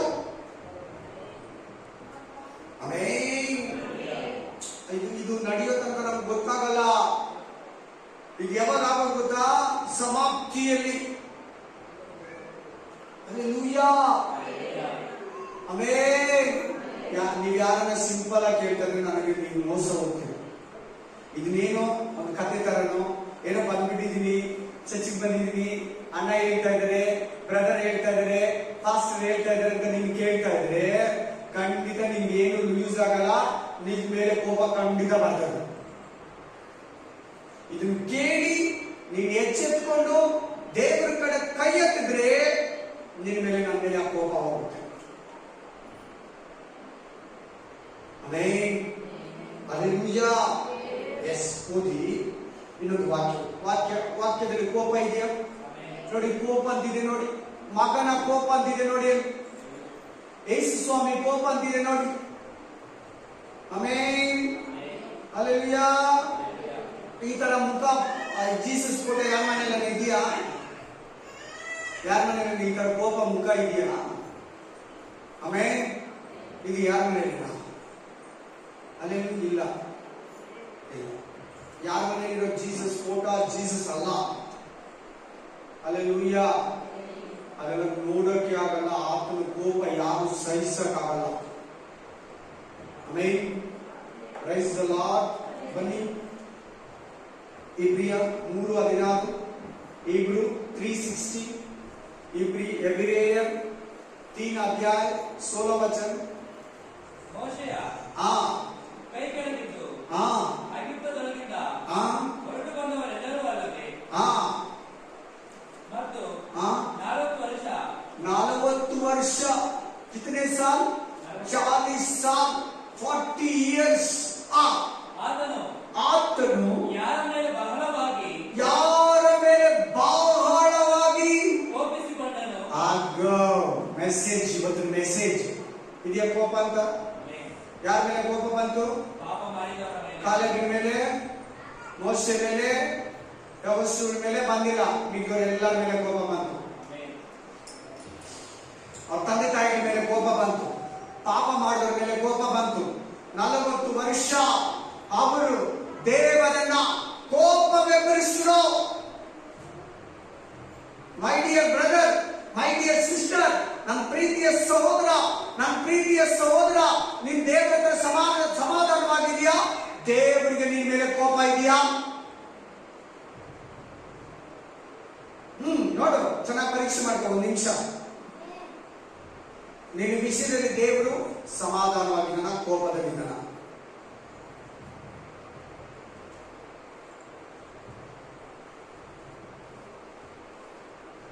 ಅರ್ಥ ಆಗಿದೆ ಹೇಳಿದ್ದು? ಆಮೇಲೆ ಅಲ್ಲೆಲೂಯಾ. ಕರೆಕ್ಟಾಗಿದೆ ನೋಡು, ಎಲ್ಲದೂ ಪರವಾಗಿಲ್ಲ, ನನಗೇನೋ ಗೊತ್ತಿಲ್ಲ, ನಾನು ವಾಕ್ಯ ಹೇಳ್ಬಿಡ್ತಾ ಇದ್ದೀನಿ ಪೂರ್ತಿ ಎಲ್ಲ. ಏನು ಮುಚ್ಚು ಮರೆ ಮಾಡಿದಿರ, ನಿನ್ನ ಮುಖ ನೋಡಿದಿರ, ನಿನ್ನ ಕಾಣಿಕೆ ನೋಡಿದಿರ, ಕ್ಲೀನ್ ಆಗಿ ಸ್ಟ್ರೈಟ್ ಆಗಿ ಹೇಳ್ಬಿಡ್ತಾ ಇದ್ದೀನಿ. ನನಗೆ ಅದೆಲ್ಲ ಬೇಡ, ನಿನ್ನ ಆತ್ಮನೇ ನನಗೆ ಮುಖ್ಯ, ನಿನ್ನ ರಕ್ಷಣೆನೇ ನನಗೆ ಮುಖ್ಯ. ನೋಡು, ಸರಿಯಾಗಿ ನೋಡು, ಏನಂತಿದೆ? ಯಾರ ಮೇಲೆ ಕೋಪ ಮಾಡ್ಕೊಂಡಿದ್ದ? ಹೇಳಿ, ಯಾರ ಮೇಲೆ ಕೋಪ ಮಾಡ್ಕೊಳ್ಳಿ ಸಿಸ್ಟರ್? ಹೇಳಿ, ಎಲ್ಲರೂ ಮಾತಾಡಿ. ಯಾರ ಮೇಲೆ? ಕಾಲೇಬಿನ ಮೇಲೆ ಅಲ್ಲ, ಯೆಹೋಶುವನ ಮೇಲೆ ಅಲ್ಲ, ಮೋಶೆ ಮೇಲೆ ಅಲ್ಲ, ಪಾಪ ಮಾಡಿದವರ ಮೇಲೆ, ಅವ್ರ ತಂದೆ ತಾಯಿಗಳ ಮೇಲೆ, ಮಕ್ಕಳ ಮೇಲೆ ಕೋಪ ಮಾಡ್ಕೊಂಡಿಲ್ಲ ಜೀಸಸ್. ಯಾರ ಮೇಲೆ? ಪಾಪ ಮಾಡಿದವರ ಮೇಲೆ ಕೋಪ ಮಾಡಿಕೊಂಡ. ಸಿಸ್ಟರ್, ನೀನ್ ಹೆಂಗಿದೀಯ ಇವಾಗ? ಬ್ರದರ್, ನೀನ್ ಹೆಂಗಿದೀಯಾ? ದೇವರ ಸಮಾಧಾನವಾಗಿದೆಯಾ? ದೇವ್ರು ನಿನ್ ಮೇಲೆ ಕೋಪವಾಗಿದನಾ? ದೇವರಿಗೆ ನಿನ್ ಮೇಲೆ ಕೋಪ ಇದ್ರೆ ಖಂಡಿತ ನಿನಗದು ಆಶೀರ್ವಾದ ಅಲ್ಲ. ನನ್ನ ಹತ್ರ ಕೆಲಸ ಇದೆ, ನನಗೆ ಆರೋಗ್ಯ ಇದೆ, ನನಗೆ ಉದ್ಯೋಗ ಇದೆ, ನನಗೆ ಸ್ವಂತ ಮನೆ ಇದೆ, ನನಗೆ ಗಾಡಿ ಇದೆ, ನನಗೆ ಮೊಬೈಲ್ ಇದೆ, ನನಗೆ ಕಾರ್ ಇದೆ, ಅದೆಲ್ಲ ಕೋಪ ಅಲ್ಲ. ಅದು ಇಟ್ಬಿಟ್ರೆ ನನ್ನ ದೇವ್ರು ನನ್ನ ಹತ್ರ ಸಮಾಧಾನವಾಗಿದೆ, ನನ್ಗೆ ಬೇಡ. ಕೆಲವು ನೋಡಿದ್ರ ಗಂಡ ಎಲ್ಲ ತಂದಾಗ್ತಾನೆ, ಏನ್ ಬೇಕು ಕೊಡಿಸ್ತಾನೆ, ಆಮೇಲೆ ಆದ್ರೆ ಸಮಾಧಾನವಾಗಿರಲ್ಲ. ಆ ತರ ವಾಕ್ಯ ಈಗ ಹೇಳಿ, ನಿಮ್ಗೆ ಅರ್ಥ ಆಗಿಲ್ಲ ಅಲ್ಲ? ನನಗೆ ಕೆಲಸ ಇದೆ, ಆದಾಯ ಇದೆ, ಮಕ್ಕಳಿದೆ, ಆರೋಗ್ಯ ಇದೆ, ನಮ್ಮ ಮನೆಯಲ್ಲಿ ಎಲ್ಲ ವಸ್ತುಗಳಿದೆ, ಏನು ಊಟದ ಕಷ್ಟ ಇಲ್ಲ, ಗಂಡ ಸಮಾಧಾನವಾಗಿದ್ದಾನ? ಈ ವಾಕ್ಯದಲ್ಲಿ ಗಂಡ ಯಾರು? ನಿನಗೆ ನನಗೆ ಈ ವಾಕ್ಯದಲ್ಲಿ ಗಂಡ ಯಾರು? ಹೇಳಿ ಎಲ್ಲಾರು, ಯಾರು ಗಂಡ? ಯೇಸು ಸ್ವಾಮಿ ನಿನ್ನ ಹತ್ರ ಸಮಾಧಾನವಾಗಿದ್ದಾನ, ಕೋಪದಲ್ಲಿ ಇದ್ದಾನ? ಆಮೇನ್.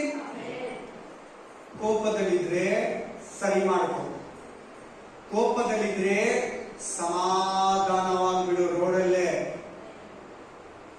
ನೀನ್ ಸೈತಾನ್ ಹತ್ರ, ದೇವರ ಹತ್ರ ಸಮಾಧಾನ ಸಂಧಿ ಮಾಡ್ಕೊಂಡ್ಬಿಟ್ರೆ ಸರಿ. ಆಮೇನ್. దేవుడి దగ్గర సంధి చేసుకుంటావు, దేవుడి దగ్గర సాతాన్ దగ్గర किसी का पास समाधान है, प्रभु का पास, सातन का पास. नोड़को में चंगागी किसका ऊपर गुस्सा है? इस वचन की तरफ से कौन पाप किया, इसका ऊपर गुस्सा है? देखो, आप पढ़ के देखो बाद में. कौन पाप किया, उसका ऊपर गुस्सा आया प्रभु को, सभी का ऊपर नहीं आया. ಎಲ್ಲರ ಮೇಲೆ ಕೋಪ ಮಾಡ್ಕೊಳ್ಳಿಲ್ಲ, ಪಾಪ ಮಾಡೋರ ಮೇಲೆ ಕೋಪ ಮಾಡ್ಕೊಂಡು ಅಂತಿದೆ. ನೋಡ್ಕೊಳ್ಳಿ ಚೆನ್ನಾಗಿ. ಕೇಳಿದ್ರು, ನಾಡು రక్షకుడే శిక్షకుడే వస్తున్నాడు. ರಕ್ಷಕನು ಶಿಕ್ಷಕನಾಗಿ, ಶಿಕ್ಷಕನಾಗಿ, ದಂಡಿಸೋನಾಗಿ, ಮರಣ ಕೊಡೋನಾಗಿ, ನರಕ ಕೊಡೋನಾಗಿ, ರಕ್ಷಕನೇ ಶಿಕ್ಷಕನಾಗಿ, ಶಿಕ್ಷಕನಾಗಿ, ಶಿಕ್ಷಿಸೋನಾಗಿ ಬರ್ತಾ ಇದ್ದಾರೆ. ಜಾಗ್ರತೆಗಳು, ಸಭೆ ಪಾಪದಿಂದ ಎದ್ದೇಳು, ದಣಿಗಳ ಮಡಿಲಿನಿಂದ ಎದ್ದೇಳು, ಪಾಪದ ಮಡಿಲಿನಿಂದ ಎದ್ದೇಳು, ಮಹೋ ಸಮವಾಸದಿಂದ ಎದ್ದೇಳು, ಬಾಬೆಲ್ ಮಹಾ ಘೋರ ಶ್ರೀಯಿಂದ ಎಚ್ಚೆತ್ತುಕೋ, ಅಸಹ್ಯವಾದ ತಾಯಿಯ ಮಡಿಲಿಂದ ಎದ್ದೇಳು. ಆಮೇನ್. ಅವಳಿಗೆ ದೇವರು ಏನ್ ಕೊಟ್ಟಿದ್ದಾನೆ ಗೊತ್ತಾ? ಬಾಬೆಲ್ ಶ್ರೀ ಏನ್ ಕೊಟ್ಟಿದ್ದಾನೆ ದೇವರ? ಮಹಾ ಪಾಪ ಶ್ರೀಗೆ ಏನ್ ಕೊಟ್ಟಿದ್ದಾನೆ ದೇವರು? ನೋಡಿದ್ರೆ ಆ ವಾಕ್ಯ ತಗೊಂಡು ಪ್ರಕಟಣೆ ಗ್ರಂಥ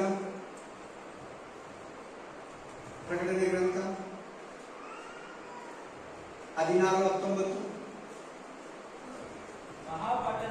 ಮಹಾಪಟ್ಟಣವು ಮೂರು ಭಾಗವಾಯಿತು, ಜನಾಂಗಗಳ ಪಟ್ಟಣಗಳು ಬಿದ್ದವು. ದೇವರು ದೊಡ್ಡ ಕೋಪ. ಎಲ್ಲರೂ ಹೇಳಿ, ಉಗ್ರ ಕೋಪ. ಎಲ್ಲರೂ ಹೇಳ್ಬೇಕು ಉಗ್ರ ಕೋಪ ಅಂತ ಹೇಳಿ.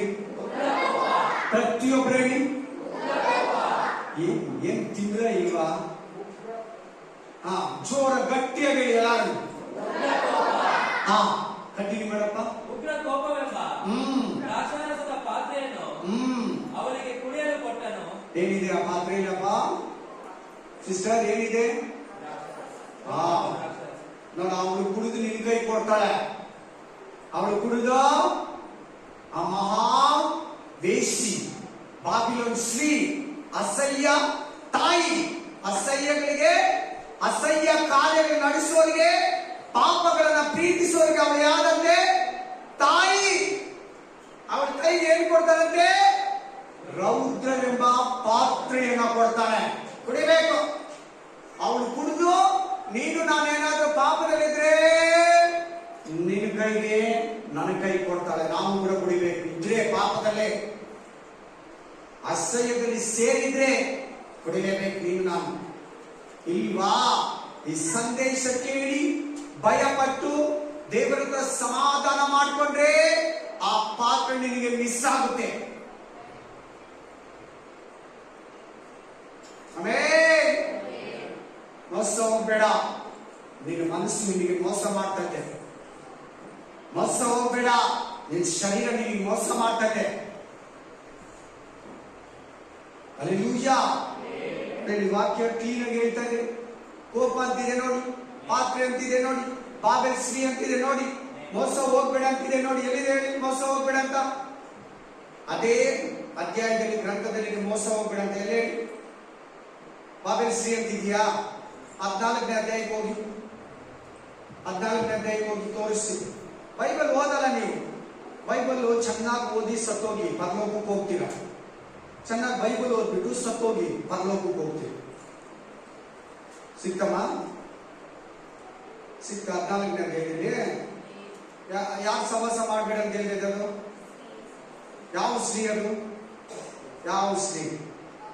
ಬಾಬೆಲ್ ಸ್ತ್ರೀ. ಕರೆಕ್ಟ್. ಓದಪ್ಪ ಹಂಗಾದ್ರೆ. ಹಾ, 9ನೇ ವರ್ಷ ಓದಿ.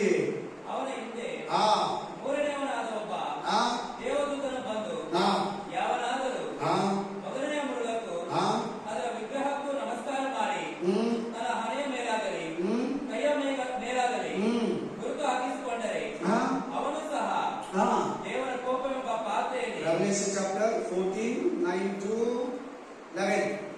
ప్రకటన గ్రంథము 14, 9-11. ప్రకటన గ్రంథ 14 9 11. Revelation chapter 14, 11 to 9 to 11. ಪ್ರಕಾಶಿತ ಪುಸ್ತಕ 14 ಅಧ್ಯಾಯ 9 से 11 ವಚನ.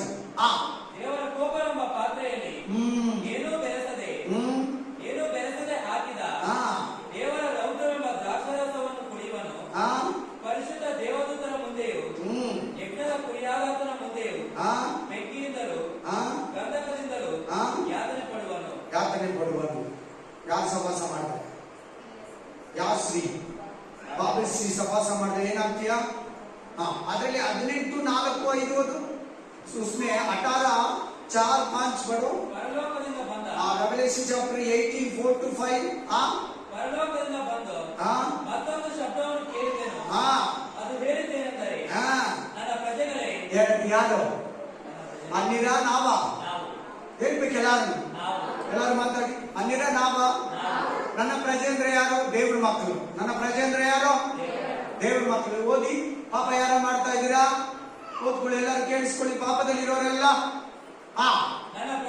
ನನ್ನ ಪ್ರಜೆಗಳೇ ಅವನನ್ನು ಬಿಟ್ಟು ಬನ್ನಿರಿ. ಅವಳನ್ನ ಬಿಡಿ. ಅವಳ ಕೈಗೆ ಏನ್ ಕೊಡ್ತಾನೆ ದೇವ್ರ? ಅವಳ ಕೈಗೆ ಏನ್ ಕೊಡ್ತಾನೆ? 3 ವಾಕ್ಯ ಓದಿದ್ರೆ ದ್ರಾಕ್ಷರಸ ಕೊಡ್ತಾನೆ. ಕೋಪ ಎಂಬ ದ್ರಾಕ್ಷರಸನ ಕೊಡ್ತಾನೆ. ಅವಳನ್ನ ಬಿಡಿ ಅಂದ್ರೆ ಅದರ್ಥ ಏನ್ ಗೊತ್ತಾ? ಪಾಪ ಬಿಡಿ. ಏನ್ ಬಿಡಿ? ಪಾಪ ಬಿಡಿ. ಅವಳಿಗೆ ಏನ್ ಕೊಟ್ಟಿದ್ದಾನೆ ದೇವರು? ಕೋಪ ಎಂಬ ರೌದ್ರನ ಕೊಟ್ಟಿದ್ದಾನೆ. ಆಮೇಲೆ ಪಾಪ ಸವಾಸ ಬಿಡಿ. ಪಾಪಕ್ಕೆ ತಾಯಿ ಬಾಬೆಲ್. ಬಾಬೆಲಿಂದಲೇ ಪ್ರಪಂಚಕ್ಕೆ ಲೋಕ ಪರಿಚಯ ಆಗಿದ್ದು. ಬಾಬೆಲಿಂದಲೇ ಎಲ್ಲಾ ಮೋಸ ಸ್ಟಾರ್ಟ್ ಆಗಿ ಎಲ್ಲಾ ಮನುಷ್ಯರಲ್ಲಿ, ಎಲ್ಲಾ ದೇಶದಲ್ಲಿ ತುಂಬಿಕೊಂಡಿದೆ. ಅವಳ ಸವಾಸ ಬಿಡಿ. ಅವಳ ಸವಾಸ ಬಿಡೋ. ದೇವ್ರ ಕೋಪ ನಿನ್ ಮೇಲೆ ಬರಬಾರ್ದಂದ್ರೆ ಅವನ ಸವಾಸ ಬಿಡು. ಬ್ಯಾಪ್ಟಿಸಮ್ ತಗೊಂಡಿರೋರು ಕೂಡ ಅವಳ ಸವಾಸದಲ್ಲಿ ಇದ್ದೀರಾ. ಭಯ ಪಡಬೇಡಿ. ಬ್ಯಾಪ್ಟಿಸಮ್ ಯಾರ್ಯಾರು ತಗೊಂಡಿಲ್ಲ, ರಕ್ಷಣೆ ಯಾರ್ಯಾರು ಹೊಂದಿಲ್ಲ, ಪಾಪ ಬಿಟ್ಟು ಯಾರು ಇನ್ನೂ ಮಾನಸಾಂತರ ಹೊಟ್ಟಿಲ್ಲ, ಬ್ಯಾಪ್ಟಿಸಮ್ ತಗೊಂಡು ಇನ್ನೂ ಪಾಪದಲ್ಲಿ ಯಾರಿದ್ದೀರಾ, ಈಕೆ ಸವಾಸದಲ್ಲಿದ್ದೀರಾ ಅಂತ ಅರ್ಥ ಆಗಿಲ್ಲ. ತಲೆ ಎತ್ತಿಲ್ಲ, ಆಮೇಲಿಲ್ಲ, ಅಲೆಯಲ್ಲಿ ಇಲ್ಲ, ಏನೂ ಇಲ್ಲ. ತಲೆ ಎತ್ತಿಲ್ಲ, ಯಾರ ನಿದ್ರೆ ಬರ್ತಾ ಇದೆ, ತಲೆ ಎತ್ತಿಲ್ಲ. ಏನ್ ಹೇಳಿದ ಅರ್ಥ ಆಯ್ತಾ? ಇಷ್ಟೇ ಯಾರಂತ ಗೊತ್ತಾಯ್ತಾ? ಪಾಪಕ್ಕೆ ತಾಯಿ, ಪಾಪಕ್ಕೆ ಪ್ರತಿರೂಪ, ಪಾಪಕ್ಕೆ ಬ್ಯಾಪ್ಟಿಸಮ್ ತಗೊಂಡು ಇನ್ನೂ ಪಾಪ ಮಾಡ್ತಾ ಇದೀಯಾ, ಈ ಅಮ್ಮ ಜೊತೆ ಇದೀಯಾ ನೀನು ಅಂತ ಅರ್ಥ ಆಗಿಲ್ಲ. ಇನ್ನು ಯಾರ್ಯಾರು ರಕ್ಷಣೆ ಹೊಂದಿಲ್ಲ, ಈ ಅಮ್ಮನ ಜೊತೆ ನೀವು ಫ್ರೆಂಡ್ಶಿಪ್ ಇದ್ದೀರಾ ಅಂತ ಅರ್ಥ. ಈ ಅಮ್ಮನಿಗೆ ಮಗಳು, ದೇವರಿಗೆ ಮಗಳಾಗ್ಬೇಕಂದ್ರೆ ಪಾಪ ಎಲ್ಲ ಬಿಟ್ಟು ಪರಿಶುದ್ಧತೆ ಹೊಂದಿ ಮಾನಸಾಂತರ ಪಟ್ಟು ಬ್ಯಾಪ್ಟಿಸಮ್ ತಗೊಂಡು ಪರಿಶುದ್ಧ ಆತ್ಮ ಹೊಂದಿ ಪಾಪನ ದ್ವೇಷ ಮಾಡಿ ನಿಮ್ಗೆ ಈ ಅಮ್ಮ ಸವಾಸ ತಪ್ಪೈತೆ. Hallelujah, amen. ಬ್ಯಾಪ್ಟಿಸಮ್ ತಗೊಂಡಿರೋರು ಯಾರು ಇನ್ನೂ ಪಾಪದಲ್ಲಿ ಇದ್ದೀರಾ, ಕರ್ತನ ಭೋಜನ ತಿಂದು ಈ ಅಮ್ಮನ ಜೊತೆಲೇ ಇದ್ದೀರಾ. ಈ ಅಮ್ಮನ ಕೈಗೆ ಪಾತ್ರೆ ಕೊಡ್ತಾನೆ, ಆ ಅಮ್ಮನ ಕುಡಿದು ನಿನ್ ಕೈ ಕೊಡ್ತಾನೆ, ನೀನು ಕುಡಿಬೇಕು, ನಾನೇ ಹೇಳಿದ್ರೆ ನಾನು ಕುಡಿಬೇಕು. ಆವಾಗ ನಿನ್ ಮೇಲೆ ನನ್ನ ಮೇಲೆ ದೇವರ ಕೋಪ ಬರ್ತದೆ. ಏನ್ ಬರ್ತದೆ? ಕೋಪ. ಬೇಕಂದ್ರೆ ಕಂಟಿನ್ಯೂ ಮಾಡಿ, ಬೇಡ ಅಂದ್ರೆ ಈಗ ವಾಕ್ಯ ಆದ್ಮೇಲೆ ಅವಕಾಶ ಕೊಡ್ತೀವಿ.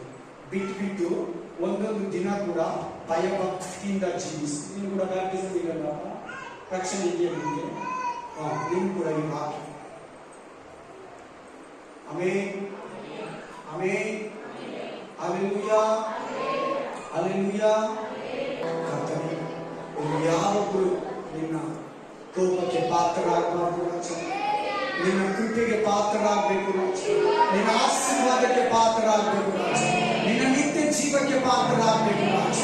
ಎಲ್ಲರನ್ನ ಮುಖಪ್ಪ, ಇವರೆಲ್ಲರನ್ನ ಶ್ರಮಿಸಪ್ಪ, ಇವರೆಲ್ಲರಲ್ಲಿ ನಿನ್ನ ನಿತ್ಯ ಜೀವ ನಿರೀಕ್ಷೆಯನ್ನು ಹುಟ್ಟಿಸಿ ರಕ್ಷಣೆ ಇಲ್ಲದವರು ರಕ್ಷಣೆ ಹೊಂದುವಂತೆ, ರಕ್ಷಣೆ ಹೊಂದಿ ಪಾಪ ಮಾಡುವವರು ಪಾಪವನ್ನು ಬಿಟ್ಟು, ಆ ಪಾಪ ಸ್ತ್ರೀಯ ಸಹವಾಸವನ್ನು ಬಿಟ್ಟು ನಿನ್ನ ಕಡೆಗೆ ತಿರುಗುವಂತೆ ಆಶೀರ್ವದಿಸಿ ಯೇಸುವಿನ ನಾಮದಲ್ಲಿ ನಾನು ಪ್ರಾರ್ಥಿಸಿದ್ದೇನೆ.